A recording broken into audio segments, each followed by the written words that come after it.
Are we shocked? Probably not.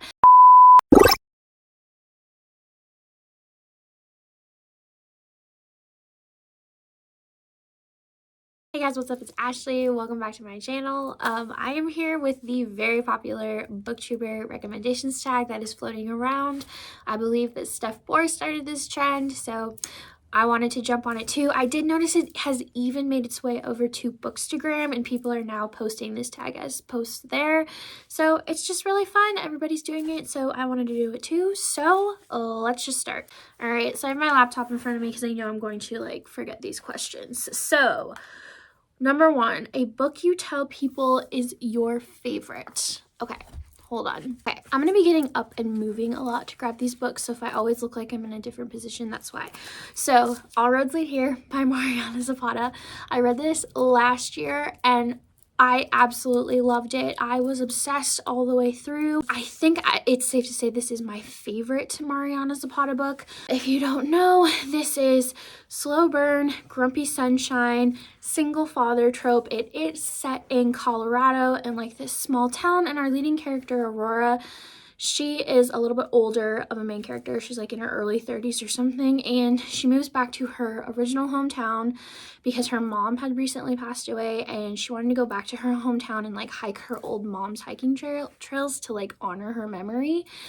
And there she meets Tobias Rhodes because she has to end up renting a room from him over his garage. Well, he didn't know about this rental. His son put the property up for rent without him knowing because his son thought he was going to be out of town.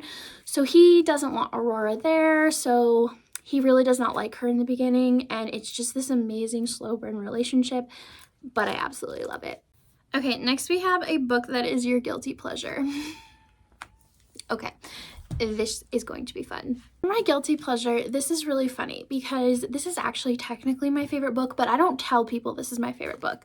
I'll tell book friends it is, but I will not tell friends or family in my real life. They're gonna question who I am. So if you have followed my channel, you'll know I have 2 reviews on this book for my first read and then a reread, and I fucking love this book. I've rated it infinity stars both times I've read it.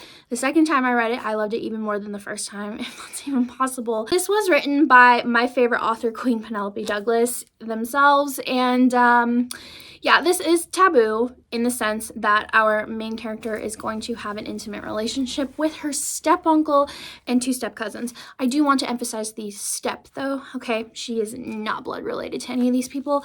I also want to specify that she didn't grow up with any of these family members.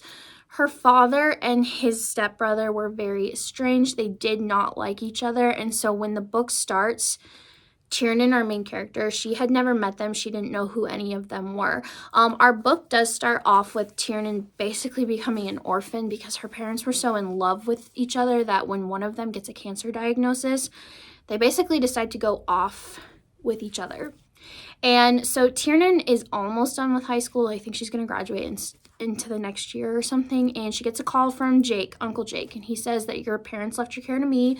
I'm not going to make you come live with me, but if you want to, you can.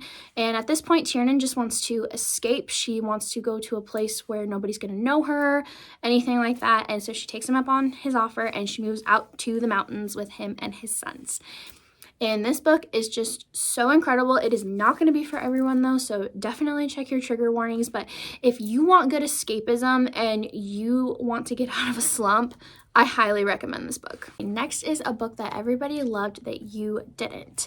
Now, I know this book actually technically has mixed reviews, but at least from all of my book friends, they all loved this book. I haven't talked to one of them yet that didn't. So that was Icebreaker by Hannah Grace. Now, if you watched my January wrap-up, you will know this was the only physical book I read for the month of January, and this book also took me 5 to 6 weeks to read. There were parts of it that were good. I do think for a debut novel, it was solid, but I just think the plot was all over the place. There were way too many side characters, and I really think this is a case where the blurb does not do a good job at selling the book.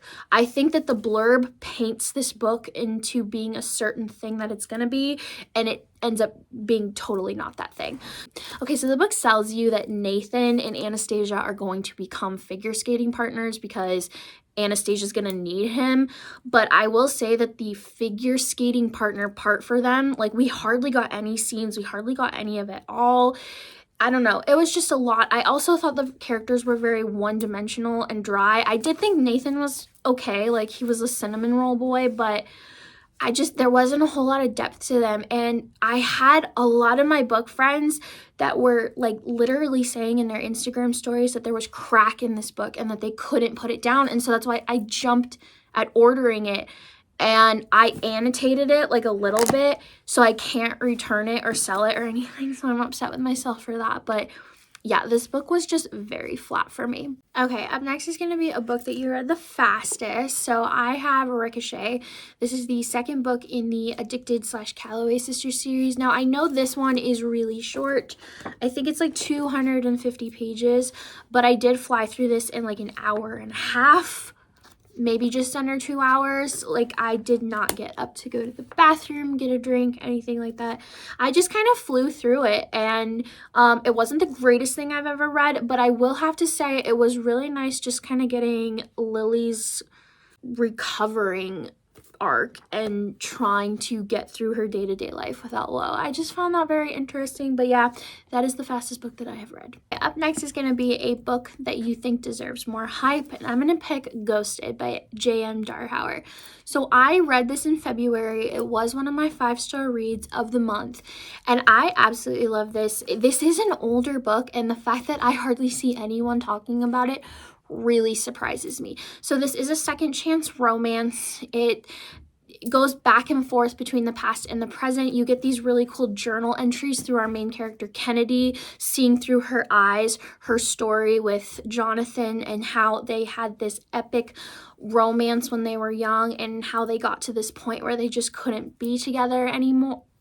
And it's just really good. And Jonathan, he is like this famous Hollywood actor, but he is overcoming substance abuse and horrible addiction problems. And he is in New York to film the third movie in a superhero series. He plays like the Superman, Captain America of this series, and he gets injured while filming. And he takes that as his opportunity to reconnect with his ex Kennedy because she still lives in their hometown just outside New York. Well, they have a daughter together, Maddie. Now, Jonathan knows about Maddie, I want to say, so it's not like a secret baby trope or anything like that. He's just never met her, never been around. He just sends his child support checks, and that's it. So he reconnects with Kennedy, and this book is so angsty. The tension between the two, you really can feel the love that they have had for each other for all of these years, and neither of them stopped loving each other. And I just think more people need to read it. I do want to say it is on KU, but if you pick up the physical copy, it has these cute little superhero drawings in there. But I really love the story. I think one of my favorite parts was Jonathan building his relationship with his daughter, Maddie. It was just so perfect and so touching. A book that is becoming a movie/TV show. So I chose From Blood and Nash because this was literally just announced earlier this week that this is becoming like a show, miniseries, something. Now, I will say that I am excited. However, I am very nervous because Cass is one of those characters like Reason where we have this certain view of what they look like, and I just don't think an actual real life actor is going to fit what we all see. So I have artwork of Poppy and Cass, and this is the closest that I picture them to. Like, this is like exactly how I picture Cass in my mind. And so I'm really nervous, like, for the TV show. Like, if it gets adapted, like, they bought the rights to it, so you know, like, people buy the rights to books all the time and then sometimes nothing ever happens with it. But if something does happen with it, I think it really could make for a great show. It just makes me nervous. Okay, next is a book that you reread the most. Okay, so this is gonna be embarrassing, but I have to say Twilight series. So I have reread a few of my favorite books only once. I haven't gotten to triple digits yet. However, this is like my adult reading life. Now, my teenage reading life is totally different. So when I was a sophomore, that was when the Twilight movies came out, the first one. And so I read the first book the month before it came out.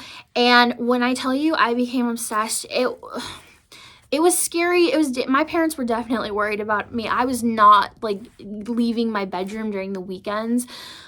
Pretty much when I first read the series, I binged the first book and then I immediately had to pick up the second. So I was spending a weekend reading all 4 books. And then what happened was when I got to like Sunday afternoon and I finished book 4, I turned around and started it over again. And I think I want to say I reread that series at least 3, 4, 5 times, like within the time that the movie was coming out. I just loved it so much and I couldn't get enough of it.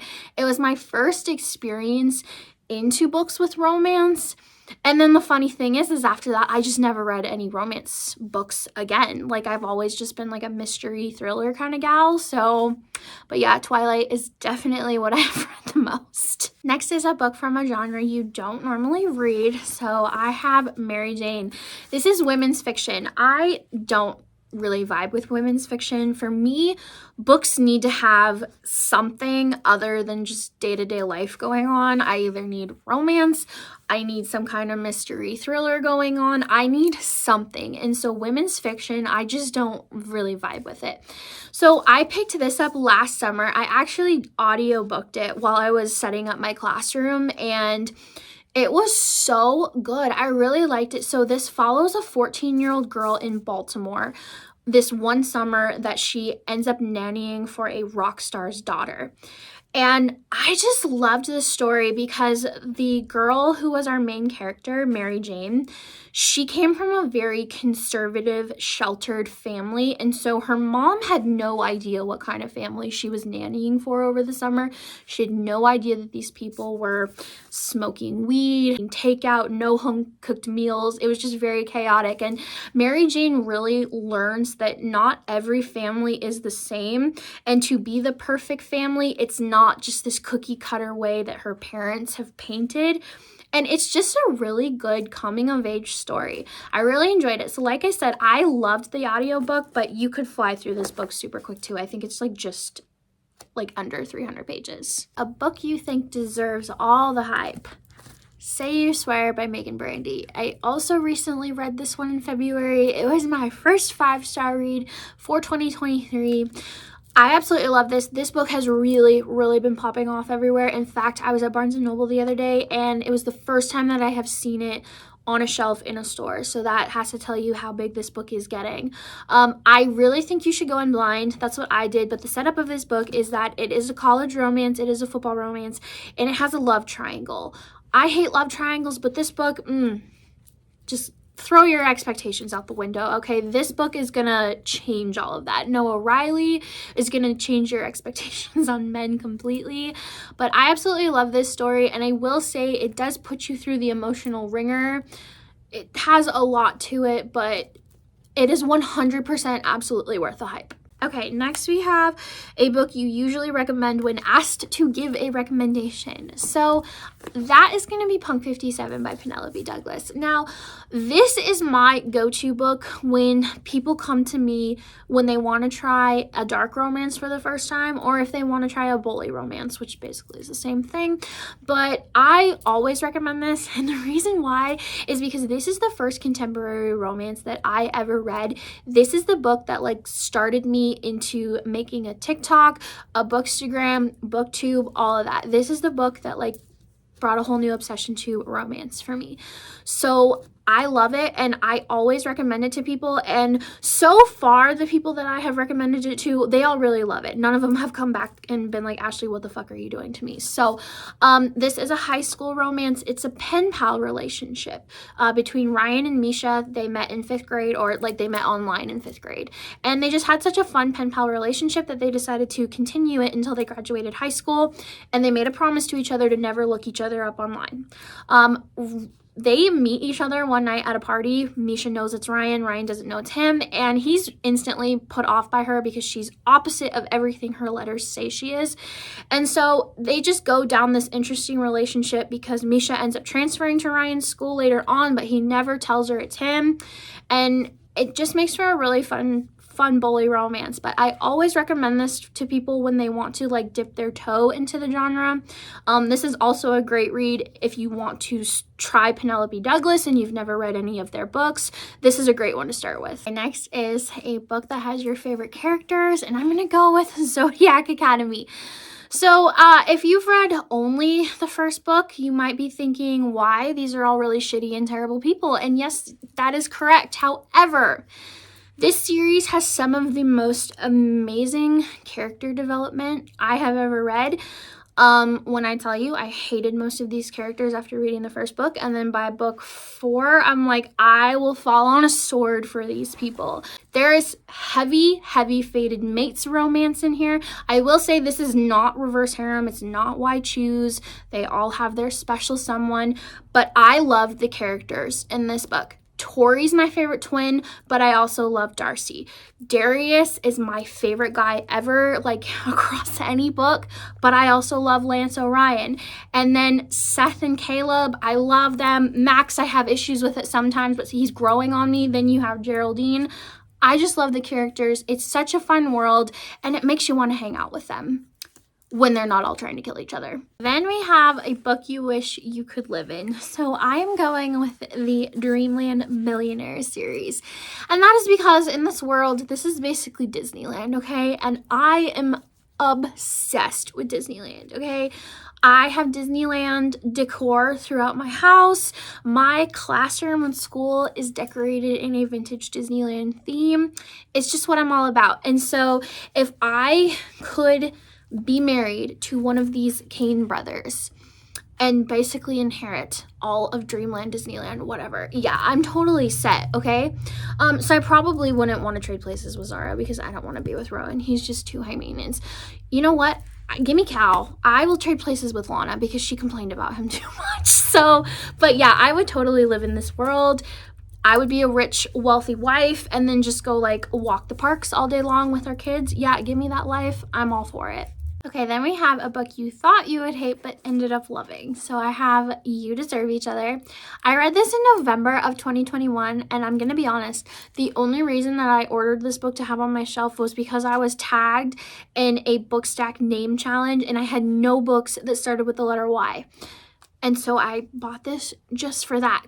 And the thing is I had seen the Goodreads reviews, and it was very mixed. A lot of people did not like this book. And so I knew I couldn't waste my money. And I'm like, you know what? I'm just going to try it, read it, maybe DNF, and then I'll try to resell it. But I actually ended up absolutely fucking loving this book. It was one of my top 10 reads of the year. So this is I don't want to say marriage in trouble because they're engaged, but basically our two main characters, Nicholas and Naomi, they're engaged. They're going to get married in a few months, but you can just totally see that they are in a rut. They are easily getting pissed off at each other, irritated. They're doing whatever they can to make each other call the wedding off because it's kind of like a game of chicken. Neither of them wants to be the one to call it off, so they're trying to do this back and forth game to get the other one to call it off. And it was definitely a rom-com. There were some moments that I was really laughing out loud, but it felt very relatable to my own marriage, and I think that's why I liked it so much. When you have one partner that works and makes more money than the other, so they kind of sometimes think that their job is more important, I totally get that. And so I just really enjoyed the story. Nicholas's mother was also horrible, but it made for some great monster-in-law plot lines. But I just really liked this, and I'm gonna be honest, I really thought it was either gonna be a DNF or like a 2-star. Okay, a book that made you cry. Are we shocked? Probably not. Boys of Tommen. We have Binding 13, Keeping 13, and Saving 6. Redeeming 6 is coming out in less than 2 weeks. I am beyond ready. But when I say all 3 of these massive books have made me cry, that's putting it lightly. So I have read Saving 6 once, but I have read these 2 twice, and both times they just totally ate me up and got to me. So this book is very heavy on trigger warnings. They're like a mile long, so you're gonna need to check that. This is not gonna be for everybody, but this is probably my favorite series ever. The characters are everything, the setting is everything. But like I said, I love this series so much. So I have my regular editions, and then I did purchase these alternate edition copies because if Chloe Walsh is gonna sell these books in any kind of format, I'm going to buy them. I have the original, I have these alternate, and I have the audiobooks, and I have the ebooks too. That just tells you how much I love this series. Okay, and last on our tag, we have a book that you wish you could read for the first time. So I have Brutal Obsession by Ed Mastery. I know I've been talking about this in a lot of recent videos, so I won't talk too much about it, but this is a dark college hockey bully romance. And I've read quite a bit of hockey romances, but I've never read a dark one. And so this book came out, I think it was the very end of November, early December, and it instantly came on my radar, like I think within 2 or 3 days of its release. And I absolutely had to pick it up and read it. And when I tell you I had quite a journey and trip reading this book, it was such a fun experience. This is hands down the best bully romance I have ever read, and nothing has topped it since then. S Mastery did come out with the second book. I did get to read an arc of it, and I really enjoyed it, but I still don't think it was as good as this first one. But this is just so good. You are like addicted and gripped from the very first page. How our story is set up is basically Grayson, our hockey god, he is set to go NHL when he graduates.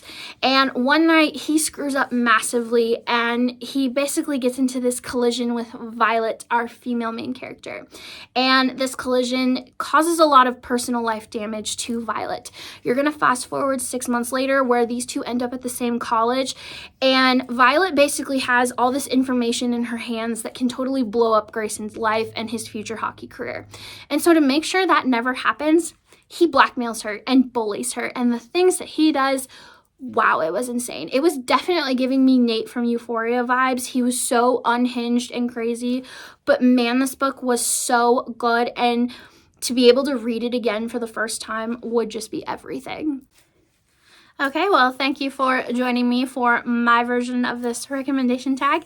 I hope I gave you some new books to try or not. You know, whatever. We all have our own opinions. If you made it this far, go ahead and leave a purple heart emoji in the comments. Don't forget to hit like, comment, and subscribe, and I will see you guys next time. Bye!